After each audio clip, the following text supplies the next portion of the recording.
Hey team, Green to Stay Eco here. I thought I'd better just do a quick update or an update. Yeah, what interesting times here in Australia. As we go into summer, the flu seems to be dissipating, which is to be expected with the warm weather. And but I also think that a positive uh, reaction to people's health is that they're getting outside exercising, and their spiritual and mental mindset is more positive with the nice weather. So I think this is having a good effect on the flu numbers. Anyway, yeah, looking at worldwide, wow. So as other countries go into winter, to be expected, the flu seems to be increasing in different places. Okay. Um, but this was to be expected anyway. So all those freedom fighters don't become too negative with those flu numbers in the northern hemisphere, as they go into winter. Be aware though that the establishment will use the flu numbers to try to attempt to assert some kind of health authority to justify certain regulations.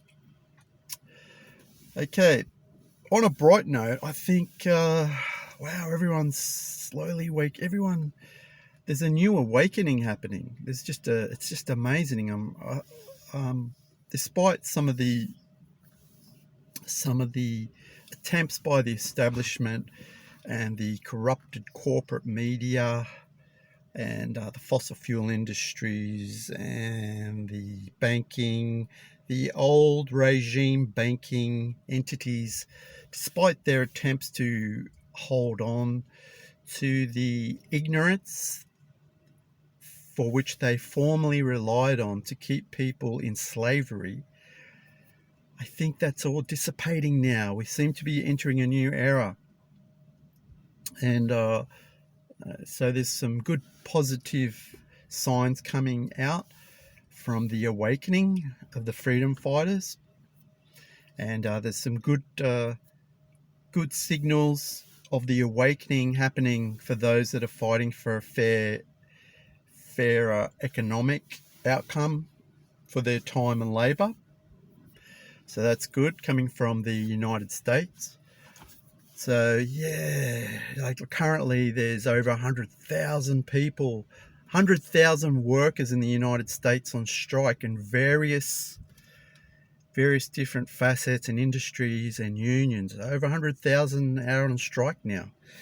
Okay, you won't probably hear about this much in the corrupted corporate media because it doesn't suit their narrative, that kind of freedom. Yeah, so some good signs coming out there. Uh, there is an attempt by some of the social media techno pluricrats to try to stifle free speech and free information. But don't be dismayed by this because, you know, there is a few major players in the social media realm, but we can always make new ones. We can make new ones. They're not carved in stone, these social media platforms, okay? We can make new ones. We can make new video platforms. We can make new social media platforms if the need arises to reassert the free speech element, which is the whole point, isn't it? The whole point of media is to keep a constant flow of information as regards the human condition, so we can keep progressing. Is that okay if I say that that word, progress? I want to get that positive mentality from that word, progress, so we can keep progressing in the human condition as regards to alleviating poverty, supplying cheap, clean energy, maintaining and conserving our water resources. Just the important things that the establishment doesn't like to talk about. The priorities of human survival, the things they don't like to talk about. Namely those three things: poverty, clean energy, water conservation. Of course, food and agriculture, it plays an important role.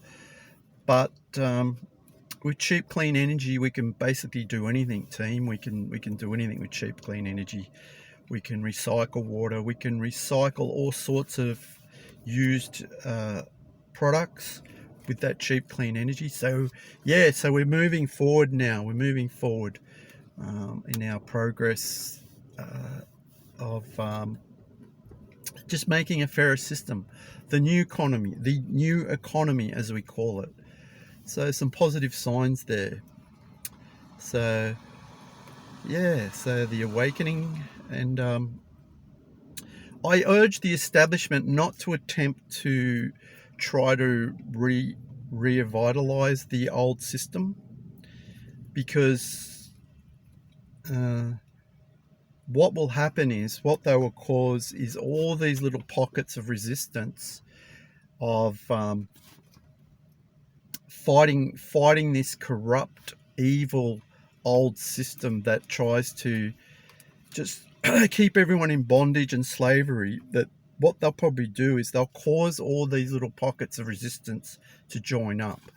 So it's better if they try to, I know it's very difficult for them, but they need to start looking at things from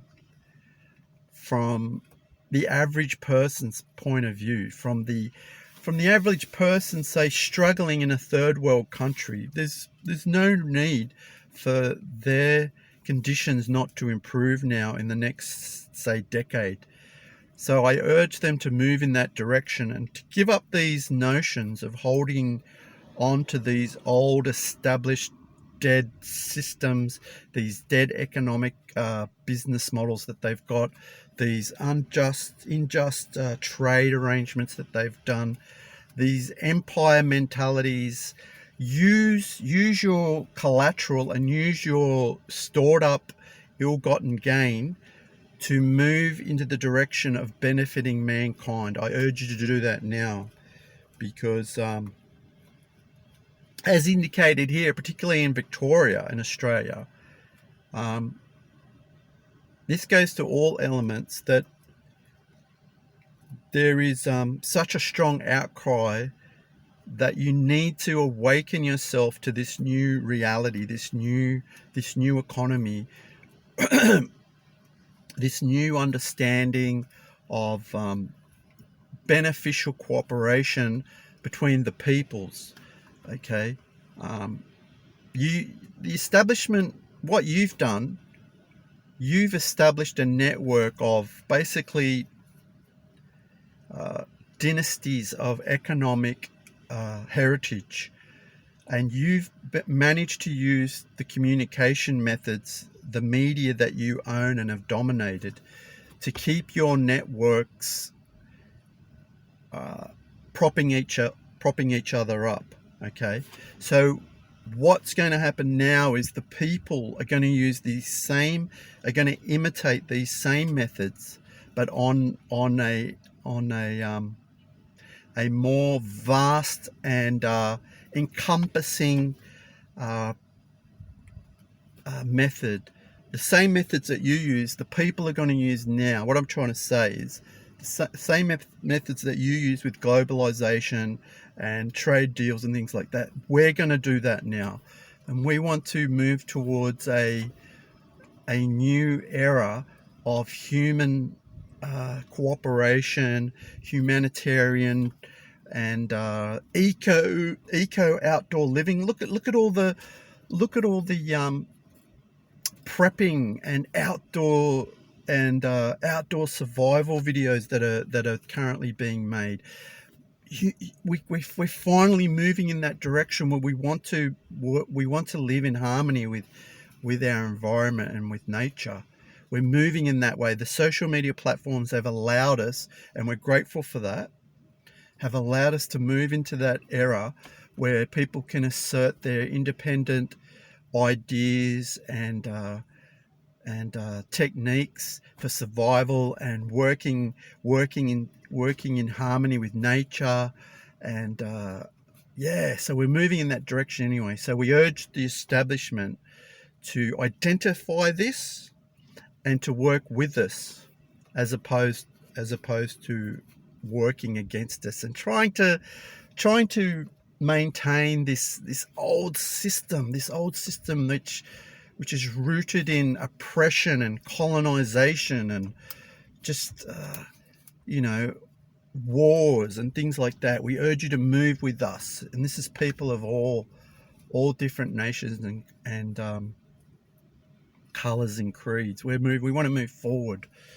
Okay, that's not to say that we want to wash away cultural identities. We still want that. We still like that distinction of heritage where cultures and history are appreciated, and we want to honor the legacy of our forefathers who have suffered and paid a price for the gains that we've got now. We still want to identify with that. So we don't want to become like 50 Shades of Grey, so to speak. We still want that cultural identity, but we want to move forward using the new innovation and technology in helping each other. Okay, not just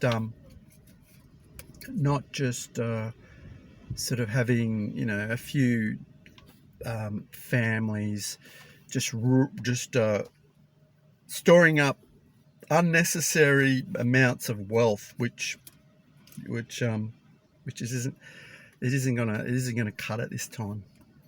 I know you're probably thinking, oh, if we invest here, invest that, and do this and do that, but I think you better like just sober up to where we're heading now as a human family. Anyway, so that's all I wanted to really say is so I urge the politicians in Australia to stop getting involved in the empire's manipulative gains, and to use the fantastic opportunities that Australia has with regards to the environment, nature, our renewable energy opportunities, particularly with solar and wind. Okay, I know there is people still giving me that old sort of argument about that certain battery development still uses certain resources and things like that, raw resources, and we're still using a lot of plastic, which is unfortunate. But we're slowly moving to sorts of eco methods or compostable sorts of packaging and things like that. So we're moving in that direction. So, but as I was saying, so with regards to the batteries, yes, we are still using some raw resources and precious metals, some mining, but we're actually finding great gains in that area as well. There are great innovations in the United States again. We thank those innovators there. So that three thinking, it comes into, that's what we need to maintain, that three thinking. That's where we get all this innovation from. Great gains in plastic recycling, battery recycling. So we're making great gains there. So we're moving forward. I personally think that we should keep the energy methods as simple as possible. I know that I've watched for the last 12 months oodles of money being poured into certain different sorts of technologies, say specifically hydrogen, which I'm not against. I'm not against any kind of adoption to any kind of clean energy, but the old KISS method, I think at this point in time, is the best way to invest in. The old KISS method, keep it simple, stupid. All right. Batteries are very simple. Battery methods with electric vehicles, and batteries can already power all sorts of modes of transport, all sorts of gadgets and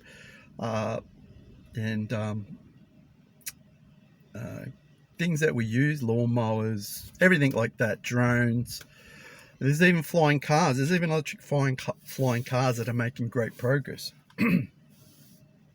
Yeah, so I think that if we focus on that, and if you don't agree with this statement, that's fine. I respect that, but you've got to come up with a viable argument, with a viable debate about not moving with the battery method. As I said, we are moving forward with the recycling, and we're moving away from certain raw mined resources with regards to batteries. The batteries can become clean. We can recycle them. So you've got to keep that in play as regards to other types of energy methods as well. You've got to keep that same principle because if you attempt to take away the simple methods of energy, clean energy, and try to put them into some complex type of innovation which we can't maintain and we can't work on and build ourselves, well, I'm afraid that you are going back into that old mindset about hoarding resources, hoarding the economic opportunities, hoarding the the methods of adoption, which we need to get into developing economies ASAP. Okay, so there's also great strides of progress in the areas of organic farming and chemical-free and pesticides and non-toxic pesticides. There's great gains in there. That's moving forward. So we want to get all those methods into these developing economies. We want to help all those farmers, say particularly in Asia and Africa and South America, adopt those clean methods where they can get top return for their hard work in their agricultural properties. We want to do that. Yeah, so there's a lot of great things happening. Yeah, so anyway, if you've got any thoughts, I just wanted to make that quick video. If you got any thoughts, you can leave your comments. This video is sponsored by eastcoasteco.com. Okay, we've got our organic shirt and we've got caps and stuff like that. Eventually we're going to try to make these available everywhere, but we want to work out the best method of the supply chain with this as well. So anyway, so this is Footy from Green to Stay Eco. I've talked now for 18 minutes, 18.10. All right, so we're just going to leave it there. Okay, Green to Stay Eco, make eco fun, signing out.